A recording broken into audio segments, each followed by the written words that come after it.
Saya dari Bandung ingin menyampaikan salam dari jemaat Bandung. Shalom. Apa kabar? Luar biasa. Memang Allah kita adalah Allah yang luar biasa. Amin. Kita berikan tepuk tangan sekali lagi kepada Tuhan. Terima kasih untuk kesempatan yang diberikan kepada saya oleh Gembala Sidang Pak Hendrik Kurniawan untuk melayani tempat ini. Tapi terlebih dahulu saya ingin mengucapkan selamat berulang tahun untuk gereja, saya agak lupa namanya. Ulang tahun yang ke-16 untuk Holy Matrimony. Kita berikan tepuk tangan yang meriah. Yuk kita doa sebentar ya. Kami bersyukur Bapak, Engkau yang telah menyertai gereja di tempat ini selama 16 tahun. Ini waktu yang cukup panjang. Mereka telah melihat kemuliaan Tuhan terjadi hari demi hari, sehingga tiba terasa 1 tahun telah berlalu. Hamba berdoa Tuhan berkati gereja ini, biarlah gereja ini selalu melakukan kehendak Tuhan.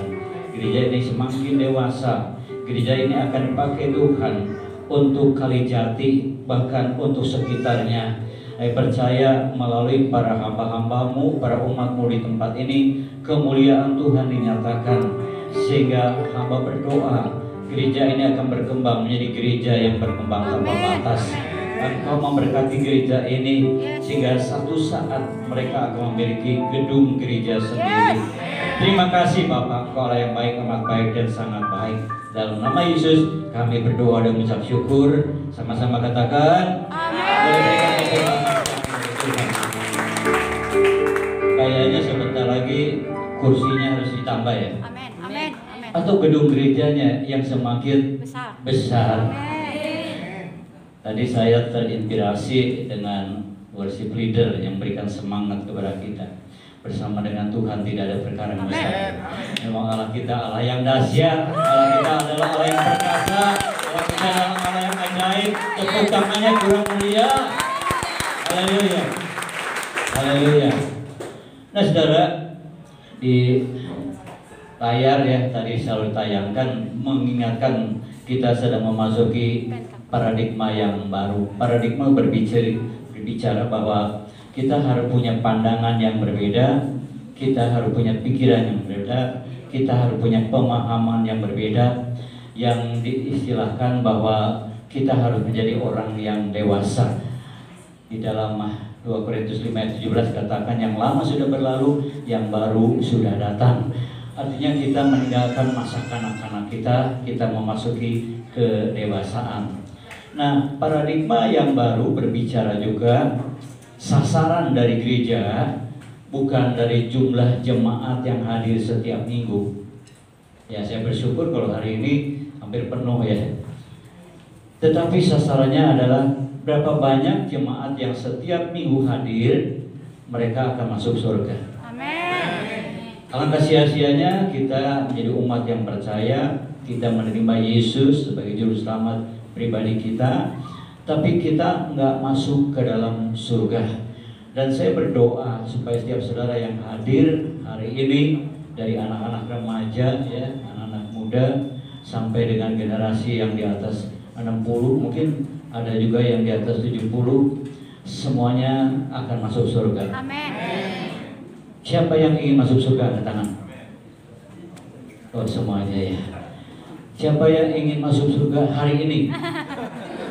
Ada juga yang angkat tangan. Jangan dulu Pak, saya belum menikah. Jangan dulu Pak, saya justru baru menikah. Wah, masih banyak kerinduan-kerinduan yang lain. Kemarin saya melayani di kebaktian penghiburan, usianya 93 tahun. Dia punya buyut 20, buyutnya dia 20 ya, dari 12 anak. Wah, bukan lagi suasana duka cita ya. Biasanya kan di tempat penghiburan tuh suasananya dengan warna hitam, warna putih. Ini enggak saudara, dengan bermacam kembang yang banyak warna merah. Kenapa? Karena enggak banyak orang yang usianya sampai 93 tahun. Apalagi keluarga yang diberkati ya, keluarga kaya.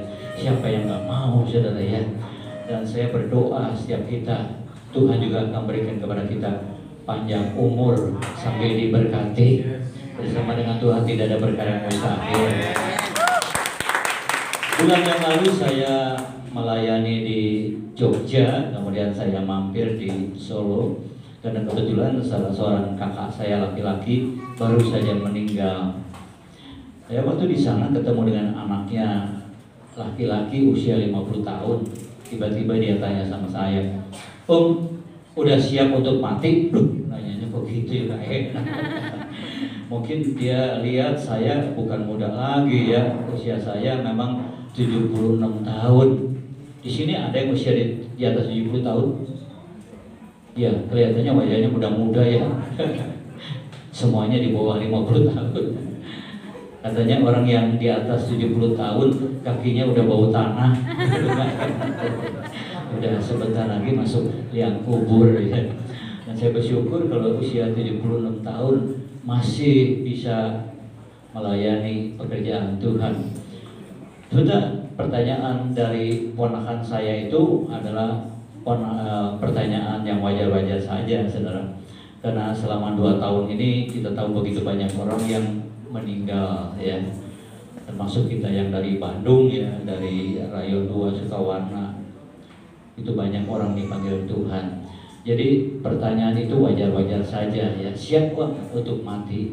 Nah kadang-kadang mungkin kalau anak-anak remaja ya, apalagi usianya paling umur berapa ya, belum 20 tahun kali ya, kalau saya lihat badannya kayak 13 tahun kali.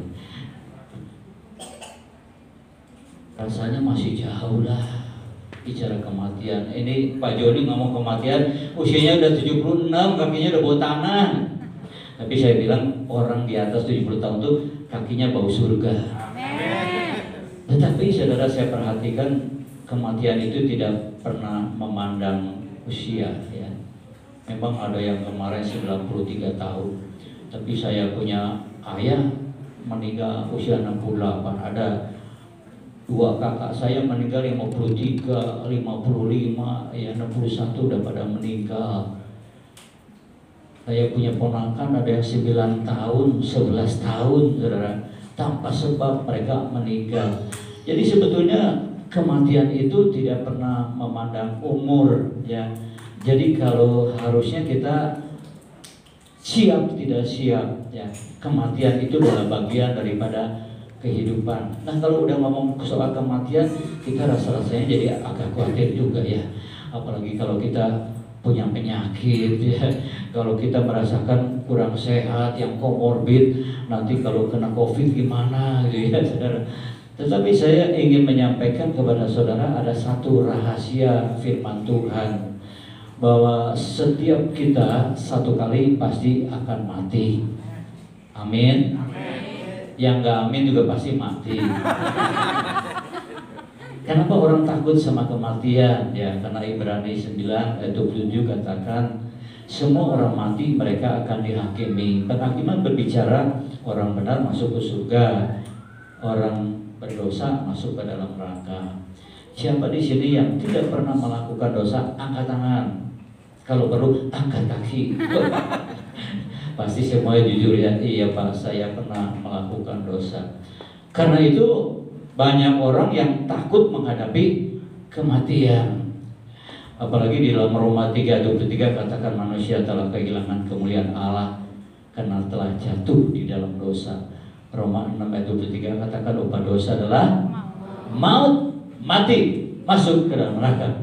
Jadi sebetulnya setiap kita yang pernah melakukan dosa harusnya kita masuk ke dalam neraka. Tetapi luar biasa saudara, kalau firman Tuhan memberikan kepada kita pengertian yang baru, bahwa kita bisa diselamatkan masuk ke surga bukan karena apa yang telah kita lakukan. Kalau saudara baca di dalam Galatia 2 ayat yang ke-16 ya, bahwa keselamatan itu adalah kasih karunia. Banyak orang yang takut menghadapi kematian karena mengukur dengan standar apa yang telah kita lakukan. Wah, kalau misalnya udah jadi pendeta kayak Pak Henry, saya pasti masuk surga. Padahal firman Tuhan tidak berkata orang-orang yang jadi pendeta, orang-orang yang melayani, baru mereka masuk ke dalam surga. Tetapi di dalam Matius 7 ayat 21 katakan, orang yang masuk ke dalam surga adalah orang yang melakukan kehendak Bapa. Bisa ditayangkan dan ya bisa. Matius 7 ayat 21. Bukan orang yang berseru Tuhan Tuhan yang akan masuk ke dalam surga, tapi mereka yang melakukan kehendak Bapa. Nah, masalahnya saudara, ada pertanyaan, kehendak Bapa yang mana? Kalau kita baca di dalam Alkitab, mulai dari kitab Kejadian sampai kitab Wahyu, ada 66 buku, saudara. Apakah itu semua yang harus kita lakukan? Karena itu banyak orang yang takut menghadapi kematian karena mengukur dengan kesanggupan untuk melakukan perintah Tuhan yang ada di dalam Alkitab. Saya menangkap bahwa perintah atau kehendak Bapa adalah hukum Taurat. Ya, pada zaman Israel, Musa diberikan 10 hukum Taurat yang harus dilakukan oleh bangsa Israel. Tetapi ternyata bangsa Israel nggak bisa melakukan 10 hukum Taurat itu. Buktinya mereka nggak ada yang bisa masuk ke tanah Kanaan, termasuk Musa. Katanya orang yang masuk ke tanah Kanaan yang usia di bawah 20 tahun adalah orang-orang yang bukan dari tanah Mesir, yang lahir di dalam perjalanan 40 tahun bangsa Israel. Jadi nggak ada seorang pun yang bisa melakukan hukum Taurat. Kalau diukur, orang yang melakukan hukum Taurat yang bisa masuk ke dalam surga. Tetapi di dalam Matius 22 ayat 37 sampai 40, Matius 22 ayat 37 sampai 40, ada seorang ahli Taurat yang tanya sama Yesus, Tuhan, hukum manakah yang terpenting di dalam Taurat? Seorang ahli Taurat tentu tahu ada 10 hukum Taurat, tetapi mungkin juga dia tahu gak ada seorang pun yang bisa melakukan 10 hukum Taurat. Sehingga dia tanya kepada Yesus, hukum mana yang terpenting di dalam 10 hukum Taurat? Saudara, saya ke Israel agak bingung ya. Nanti November juga saya bawa tur ke Israel. Biasanya sebelum COVID setiap tahun saya bawa tur ke Israel. Di sini siapa yang udah pernah ke Israel angkat tangan? Cuma yang di depan yang angkat tangannya. Yang lainnya, Pak, ke Israel itu mahal, Pak. Tapi bersama dengan Tuhan tidak ada perkara mustahil. Amin. Nah, saudara, waktu di Israel saya dikasih tahu bahwa di Israel sekarang ada 613 hukum Taurat. Loh, 10 hukum Taurat aja nggak bisa dilakukan, apalagi sekarang jadi 613. Tetapi pada saat ahli Taurat tanya sama Yesus hukum yang terutama di dalam Taurat, maka Yesus menjawab, kasihlah Tuhan Allahmu dengan segenap hatimu, dengan segenap jiwamu, dengan segenap akal budimu. Itu adalah hukum yang terutama dan yang pertama. Dan hukum yang sama dengan itu ialah kasihlah sesamamu manusia seperti mengasihi dirimu sendiri. Pada kedua hukum inilah tergantung seluruh hukum Taurat. Jadi kalau kita bisa mengasihi Allah dan mengasihi sama manusia, berarti kita sudah melakukan seluruh hukum Taurat. Berarti kita sudah melakukan kehendak Bapa. Orang yang melakukan kehendak Bapa pasti masuk ke dalam surga. Nah, luar biasa saudara. Kalau saya punya bayangan, mengasihi Allah dan mengasihi sama manusia itu nggak bisa dipisahkan, ya. Seperti dua sisi di dalam satu mata uang. Kalau mata uang kan sebelahnya ada tulisan, sebelahnya ada gambar.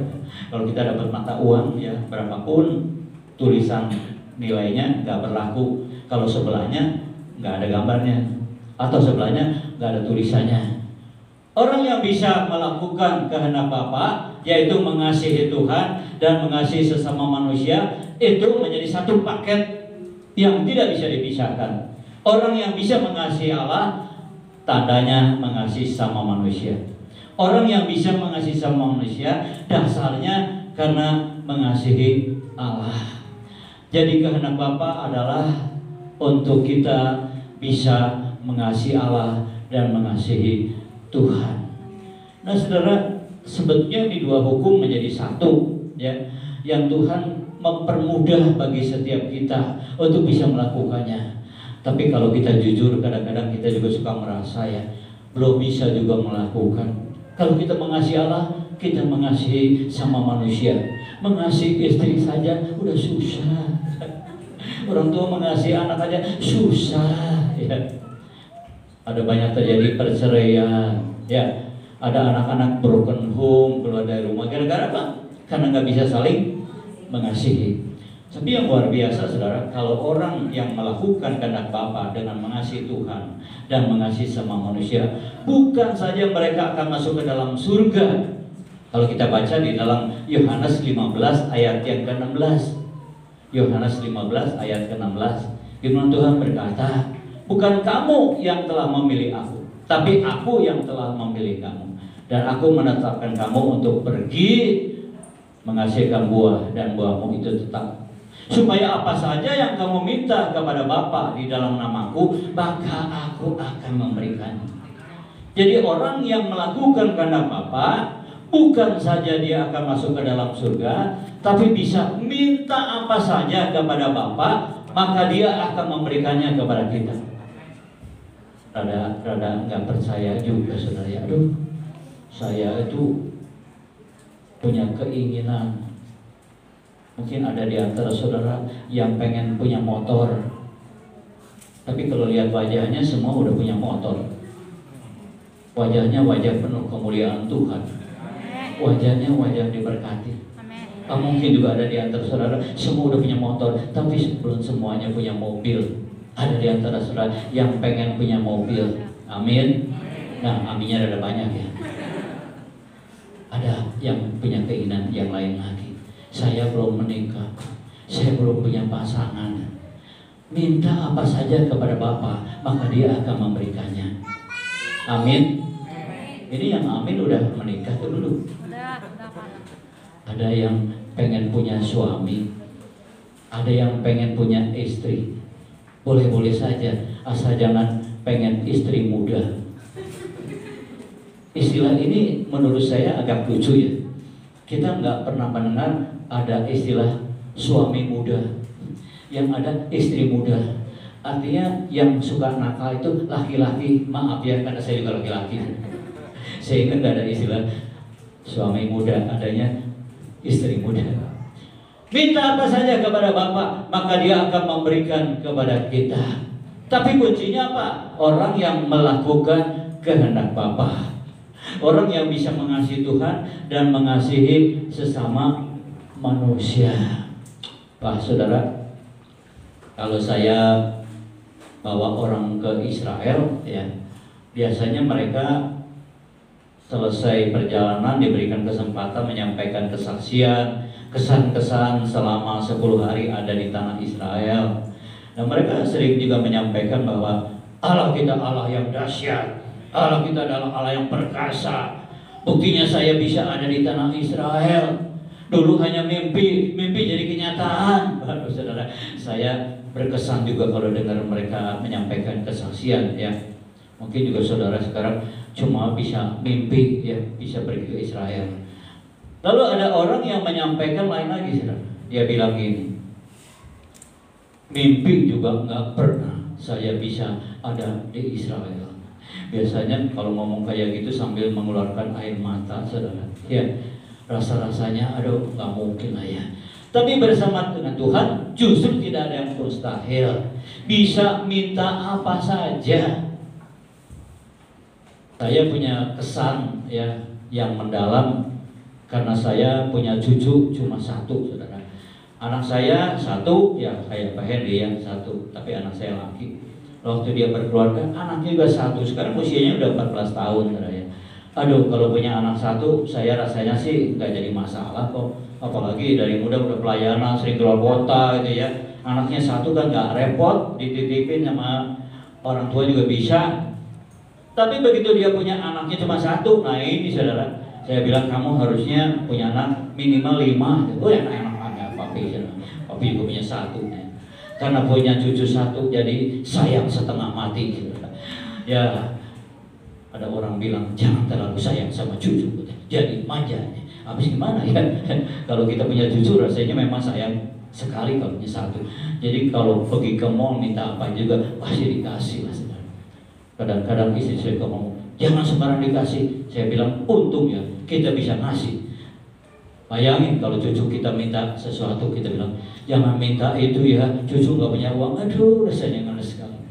Puji Tuhan lah ya, belakangan mintanya udah lain lagi saudara. Minta HP. Waduh, minta HP di atas 10 juta lagi harganya. Waduh. Tapi puji Tuhan lah ya, kalau saya masih bisa belikan cucu saya. Satu hari cucu saya bilang, ya waktu itu usianya masih anak-anak, Opa nanti kalau udah besar tolong belikan mobil. Biasanya minta mobil-mobilan, ini minta mobil. Tapi saya pikir, pastilah diberkati sama Tuhan. Nanti kalau kamu udah dewasa sama Opa, dibeliin mobil. Lalu dia ngomong lagi, nanti tolong beliin mobilnya mobil Lamborghini. Lamborghini. Baru-baru saja di televisi ada tayangan ya, orang-orang yang punya Lamborghini itu adalah orang-orang yang kaya. Saya bilang sama cucu saya, kamu nggak tahu ya, Lamborghini itu mahal. Dia bilang, Opa, Lamborghini itu harganya cuma 8M. 8M cuma ya. Iya, 8M itu tuh mahal. Dia bilang, Opa kan pendeta, Opa itu hamba Tuhan, pasti diberkati. Luar biasa saudara, anak kecil aja tahu kalau jadi hamba Tuhan pasti diberkati. Di sini siapa yang bukan hamba Tuhan? Angkat tangan. Udah dewasa semua ya. Ada di tempat lain angkat tangan. Saya sengaja pertanyaannya dibalik ya. Biasanya kan pertanyaannya siapa di sini yang hamba Tuhan? Ya, nggak berani angkat tangan saudara ya, karena saya bukan hamba Tuhan. Lalu saya tanya lagi, kalau bukan hamba Tuhan, hamba siapa? Semua kita hamba Tuhan, amin. Hamba Tuhan pasti diberkati, amin. Minta apa saja kepada Bapak, pasti Bapak akan memberikan kepada saya, amin. Saya lupa sampai jam berapa ini, karena saya mungkin udah 10 tahun nggak pernah ke Kalijati. Kali ini kayaknya dikasih waktunya agak banyak, boleh ya? Amin. Amin. Biasanya berapa? 30 menit. Sekarang saya 45 menit. Amin. Kalau 1 jam, amin. Saudara amin, saya cari aman. Saudara, jadi kita lihat ya, ada satu rahasia yang besar. Kalau kita melakukan kehendak Bapa, nama kita tertulis dalam kerajaan surga. Kalau kita melakukan kehendak Bapa, minta apa saja Tuhan akan memberikan. Kalau cucu saya minta Lamborghini, aduh saya mikir-mikir dulu dari mana itu uang 8M. Mungkin kalau mintanya Alphard lah yang bekas-bekas bisa di bawah 1M ya. Apalagi yang udah 10 tahun lah, paling-paling juga berapa sih, 400-500 juta gitu ya. Kalau 8M, aduh saya bilang saya nggak bisa beliin. Nanti saya cari orang lah, mungkin bisa juga sediakan. Nanti saya akan cari Pak Henry Kurniawan, barangkali bisa nyediain 8M buat saya. Apapun yang atau cucu saya minta, saya suka mau memberikan, tapi ada batasnya. Tapi Tuhan kita yang di dalam surga adalah Bapa yang sanggup menyediakan apapun yang menjadikan kebutuhan kita. Asal kita mau melakukan kehendak Bapa. Kalau kita baca dalam 1 Korintus 2 ayat 9, ini ayat yang luar biasa sekali saudara. 1 Korintus 2 ayat 9, seperti ada yang tertulis, apa yang tidak pernah dilihat oleh mata, apa yang tidak pernah didengar oleh telinga, yang tidak pernah timbul dalam hati, Tuhan akan menyediakan. Tapi kalimat terakhirnya, bagi orang-orang yang mengasihi Dia. Jadi orang yang melakukan apa adalah orang yang mengasihi Tuhan, mengasihi sama manusia, dia akan masuk surga. Dan minta apa saja kepada Bapa, maka dia akan memberikannya. Yang ketiga dikatakan di sana, apa yang tidak pernah dilihat oleh mata. Tadi saya sampaikan kan ya, pergi ke Israel tuh Pak mahal. Berapa Pak? 2.500 yang saya adakan. 2.500 dolar, bukan rupiah. 2.500 kali 15.000 rupiah jadi berapa Pak? Ya kurang lebih lah hampir 40 juta. Aduh ampun, bayar kontrak rumah aja masih belum bisa lunasin. Sekarang mau pergi ke Israel, belum uang jajannya Pak, kayaknya nggak cukup itu 50 juta. Rasanya nggak mungkin. Tapi firman Tuhan katakan, apa yang tidak pernah dilihat oleh mata, yang tidak pernah didengar oleh telinga, yang tidak pernah timbul di hati, Tuhan sanggup menyediakan bagi orang-orang yang mengasihi Dia. Jadi mungkin kalau saudara sudah berjuang dengan doa puasa untuk apa yang menjadikan keinginan saudara, apa yang menjadikan permintaan saudara, karena ada satu hal yang belum kita lakukan, yaitu melakukan kehendak Bapa. Kalau saya tanya, siapa di antara saudara yang mengasihi Tuhan? Pasti semua angkat tangan. Amin. Gak ada angkat kaki ya. Kadang-kadang kan jemaat kalau ditanya itu, siapa yang masuk surga? Semua angkat tangan. Siapa yang mau masuk surga sekarang? Angkat tangan. Jadi latah. Masuk surga gampang atau susah? Nah ini kalau udah ditanya kayak gini, mau jawab susah, aku salah. Membuat gampang juga takut salah. Jadi gak ada angkat tangan. Atau saja Pak, susah atau gampang? Atau cari aman. Saya bersyukur saudara kalau saya tahu dengan usia saya yang tidak muda lagi, ya kalau kita ngomong firman Tuhan kan ngomong ya Mazmur 90 ayat yang 10.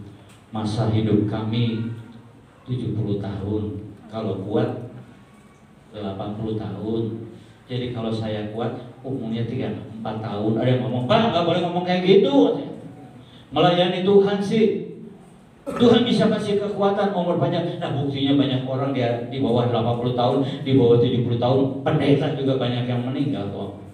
Jadi kita harus selalu siap. Yang terpenting kita punya keyakinan pada saat kita meninggal, kita masuk surga. Tetapi pada saat kita masih hidup, kalau Tuhan berikan umur yang panjang, maka minta apa saja kepada Bapa, Tuhan pasti memberikan. Apa yang tidak pernah dilihat oleh mata juga Tuhan sanggup menyediakan. Nah, apa buktinya saudara mengasihi Tuhan? Mungkin saudara setiap minggu hadir di tempat ini ya. Ini hari ini memang lebih banyak atau memang segini tiap minggu? Luar biasa ya. Hanya saya bilang nanti kursinya harus ditambah lagi ya, atau ruangannya ya besarnya. Saudara datang di tempat ini karena saudara mengasihi Tuhan. Amin. Amin. Bukan mengasihi Pak Henry, ya.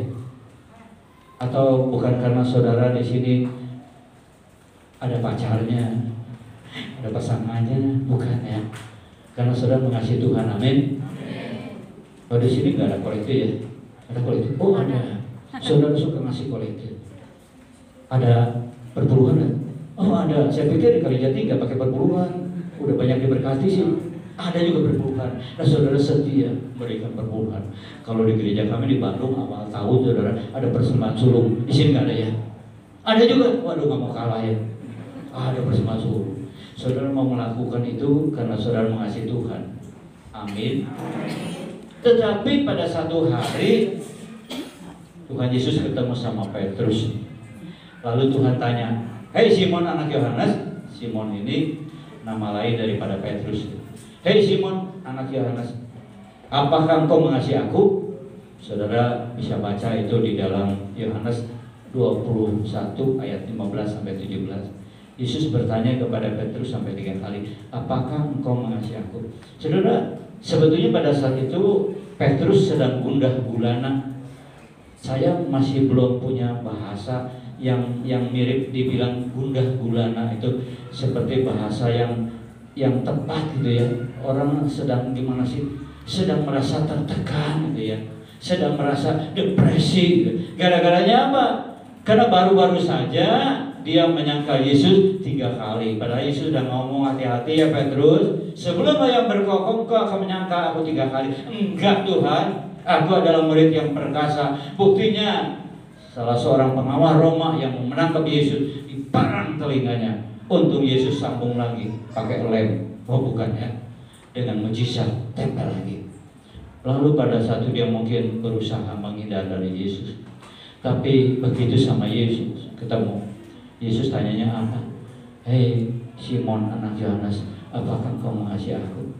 Saudara, gambarannya seperti kalau saya dulu pacaran nih sama bekas pacar saya ya. Kan kalau udah jadi istri bekas pacar ya.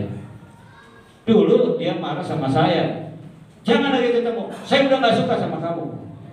Begitu saya ketemu lagi sama dia, saya tanya, kamu cinta gak sama saya? Ini orang rada gila kali.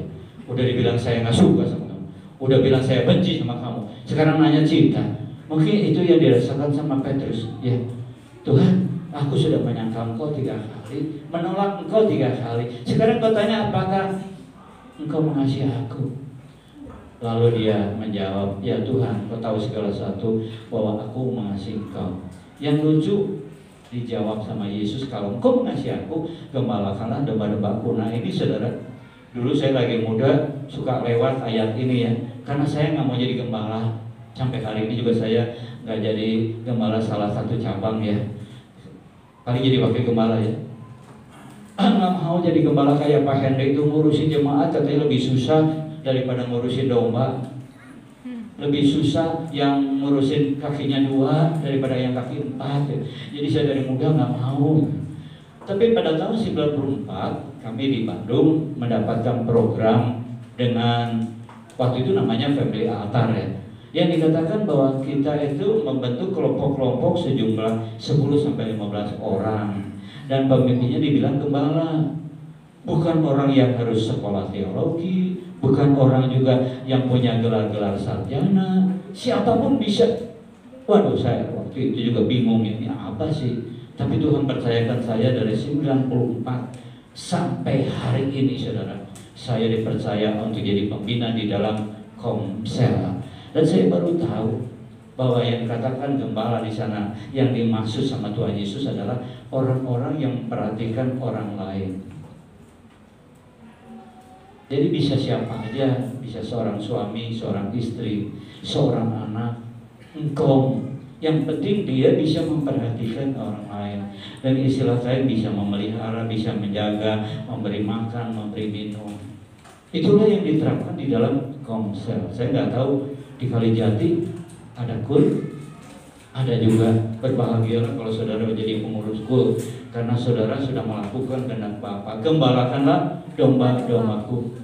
Tetapi rahasia yang besar sebetulnya bukan jadi gembala yang seperti yang disebutkan tadi, tapi orang-orang yang bisa mengasihi, suami kepada istri, istri pada suami, orang tua kepada anak-anaknya. Waktu Petrus ditanya sama Yesus, Yesus tanya sampai 3 kali.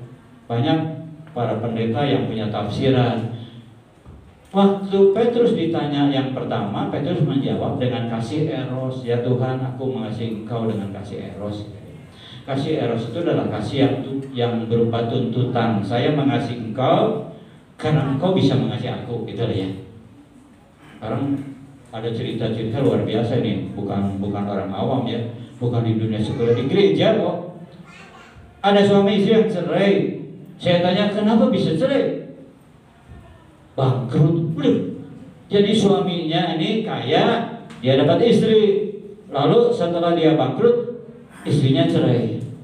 Ini di gereja, bukan di dunia sekuler, saudara. Itu dikatakan kasih eros, ya. Karena itu banyak terjadi perceraian karena menuntut, ya. Kau sekarang udah nggak bisa lagi memenuhi kewajiban kamu sebagai seorang suami. Lebih baik kita cerai. Kasih eros itu adalah kasih yang dimana seperti Petrus pikir, gimana saya nggak mengasihi Engkau. Engkau membuat apa yang menjadikan kebutuhan kami, Engkau cukupi. Kalau Engkau memberkati 5 kedua roti, 2 ekor ikan, bisa memberikan 5.000 laki-laki untuk makan.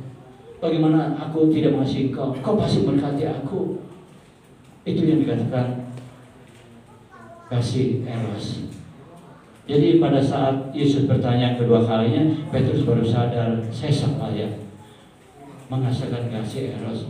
Dia bilang, aku mengasihi Engkau dengan kasih filial. Kasih filial itu kasih hubungan, saudara. Ya, saya kasih contoh ya. Ada keluarga kami yang mengadakan perayaan pernikahan 50 tahun. Gak sembarangan loh ya. Saya perlu kasih tahu juga rupanya. Tahun ini saya 50 tahun pernikahan, nanti tapi November ya. Kalau saudara ada di Bandung nanti saya undang makan. Amin. Ada orang merayakan 50 tahun pernikahan. Wah, luar biasa saudara. Dia di gedung yang cukup bagus ya. Tapi yang saya tahu bahwa suami istri itu pisah ranjang saudara. Ya banyak orang nggak tahu ya mereka sebetulnya udah pisah ranjang saudara. Tapi mereka tetap ya dikatakan suami istri. Kenapa? Karena kasih beliau. Saya nggak meninggalkan kamu karena memang kamu istri saya, bukan karena kasih. Ya, kasih beliau itu, wah, saya nggak ninggalin papa karena saya anak papa, padahal saya benci sama papa, gitu ya. Saudara, pada saat Yesus bertanya sampai 3 kali, baru Petrus sambil mengeluarkan air mata, ya, dia menjawab, ya Tuhan, aku mengasihi kau dengan kasih agape. Kasih agape itu kasih yang tanpa tuntutan. Katanya kalau seorang pria cari pasangan wanita agak susah kalau dia kaya. Ada wanita yang suka sama pria yang kaya, apakah suka sama kayanya? Bukan kaya monyet tuh ya, kaya beneran. Apakah suka karena cakepnya? Apa suka karena kepribadiannya? Susah dibedain. Tapi kalau pria yang miskin, ada wanita yang suka sama dia, itu betul-betul wanita yang cinta sama dia tanpa pamrih. Tapi siapa wanita yang mau menikah sama yang miskin? Coba angkat tangan di sini. Nggak ada ya. Itu dikatakan kasih eros. Dulu saya menikah, suami saya kaya, sekarang bangkrut, tetap saya nggak meninggalkan dia. Itu kasih eros. Biasanya ngasih uang belanja sebulan 30 juta. Loh, di sini ada yang ngasih belanja sebulan 30 juta. Sekarang ternyata sebulan cuma 300.000. Tetap aja saya setia sama suami saya. Amin. Loh, ada yang amin juga nih. Rupanya ngalamin juga ya. Pada hari-hari ini, apa yang menjadikan kehendak Bapa kita melakukan? Maka pada saat itu nama kita tertulis dalam buku kehidupan. Kita minta apa saja kepada Bapa, Dia pasti memberikan. Amin. Yang ketiga, apa yang tidak pernah dilihat oleh mata kita, Tuhan pasti akan memberikan kepada kita. Yang percaya katakan amin. Mari kita bangkit berdiri.